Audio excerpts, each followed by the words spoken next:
Bonjour à tous et bienvenue pour ce 10e épisode du speedrun jusqu'à 2000 Elo.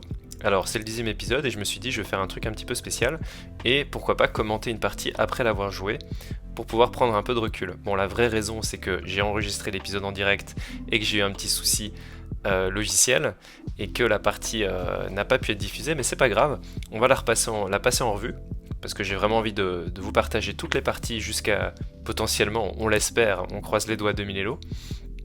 Alors, c'est une partie où on voit que j'ai eu 98.7 de précision, ce qui est quand même vachement pas mal. Et dans cette partie, je vais jouer la sicilienne. Donc alors on va partir pour le récap. Mon adversaire joue au 4 et je pars sur C5, la sicilienne.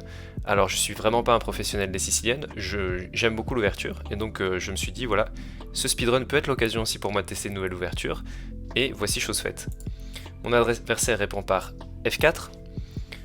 J'ai l'impression que ça peut s'appeler l'attaque Grand Prix, quelque chose dans le style. Bon, moi je connais pas trop la théorie, mais je fais l'écho logique. Je me développe, cavalier C6. Là, mon adversaire se développe également. Jusque-là, tout à fait normal. Et moi, ce que j'aime bien jouer avec les siciliennes, c'est pion E6 pour pouvoir faire une poussée en D5 et prendre le centre. Je pense que ça s'appelle une sicilienne canne, pas sûr, mais quelque chose dans le style. Plutôt fan hein, de ces structures type carreau-canne. Donc j'opte pour ça. Donc un petit E6, c'est mon adversaire qui répond par cavalier F3, donc il se développe. Et là je pousse le pion en D6. Alors mon idée c'est que j'avais envie au coup précédent de partir sur cavalier F6, qui était d'ailleurs le bon coup en réalité. Mais j'avais peur de la pousser. En fait j'avais peur de la pousser. Et je me disais je vais aller sur cette case en D5, les cavaliers vont s'échanger, je vais avoir des pions doublés. Et en fait c'était pas mal pour les noirs, comme vous voyez la barre dit que c'est très léger avantage. Mais en fait je me suis dit voilà, j'ai envie de rester dans mes schémas, de jouer des choses faciles. Et donc je suis parti sur ce coup plutôt D6 pour me sécuriser cette case E5. Mon adversaire qui a répondu par la prise du centre avec un D4, j'ai pris évidemment, c'est l'objet de la sicilienne, mon adversaire qui prend avec son cavalier.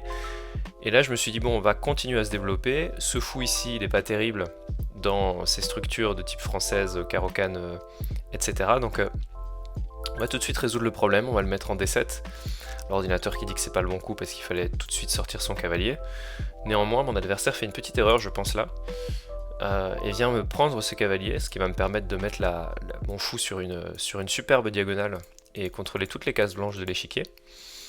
Donc je me suis dit jusque là ça se passe bien.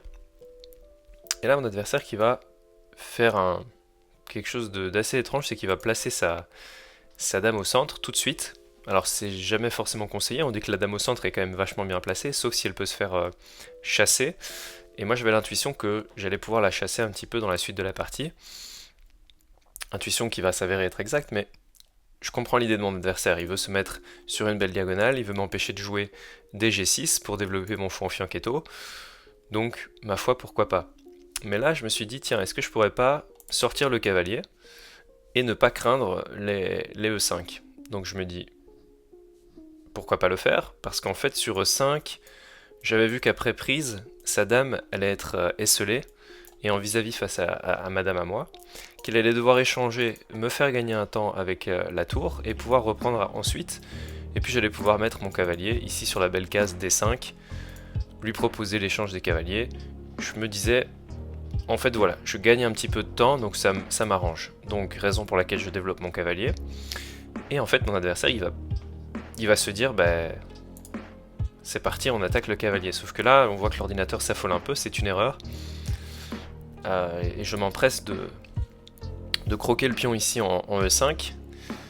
Et mon adversaire qui reprend la dame, ce qui était un bon coup, mais moi qui me semblait un petit peu spécial, parce qu'en fait on perdait vraiment le contrôle du centre.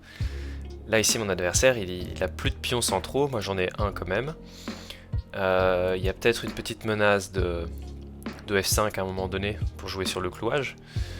Je me souviens plus très bien de ce que j'ai joué ici précisément. Ah si en fait si, je me souviens, j'ai juste développé le fou pour gagner un temps sur la dame. Je vous avais dit que cette dame là elle allait être un petit peu mal placée dans la partie, c'est ce que j'ai fait, je développe le fou.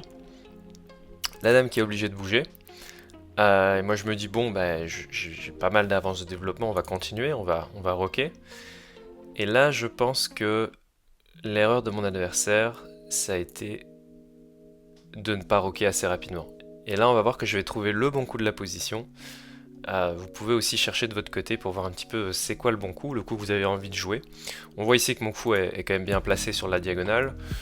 Le fou ici est plutôt bien placé, il y a un vis-à-vis avec la dame. Mais surtout, ce qui m'a vraiment marqué, c'est que mon adversaire a encore son roi qui est au centre. Et alors, quand vos adversaires ont le roi au centre, que vous êtes en sécurité et que vous avez vos pièces de développer, on voit qu'ici j'en ai 5, avec le roi ça fait 6 de développer, j'ai juste ma dame qui n'est pas développée ici, et que mon adversaire lui en a 3, donc ça fait quand même le double de pièces développées en plus que mon adversaire. Donc quand ça arrive en général, il y a des tactiques qui passent, il y a des thèmes qui doivent se présenter sur l'échiquier, il faut bien réfléchir, et là je me suis dit ok, je vois cet alignement un petit peu hasardeux, le roi n'a pas eu le temps de se cacher, de partir, donc tout de suite je vais frapper fort, et je vais jouer E5 pour ouvrir les lignes, et là mon adversaire qui prend le pion, et qui voit pas trop la menace, et qui se dit tiens, est-ce qu'il m'a donné un pion? Sauf que là en fait je reprends du fou, et le fou n'est pas comestible. Parce que si la dame prend le fou, ce qui a été joué en réalité dans la partie, on met la tour en E8 et en fait on crée cet alignement et la tour est protégée plusieurs fois, hein, par toutes les pièces de l'échiquier d'ailleurs. Et cet alignement il est fatal. Et là mon adversaire qui se résout à prendre la tour, je lui prendre, oui c'est ça, prendre la tour, je lui prends la dame sur échec. Et là mon adversaire part l'échec, mais là en réalité la partie est déjà relativement terminée. Je développe le cavalier, je le mets au centre pour attaquer encore plus et mettre la pression sur ses pièces. Ce sur quoi mon adversaire fait petit roc et en fait se rend pas compte que le fou n'est plus défendu à partir de ce moment-là.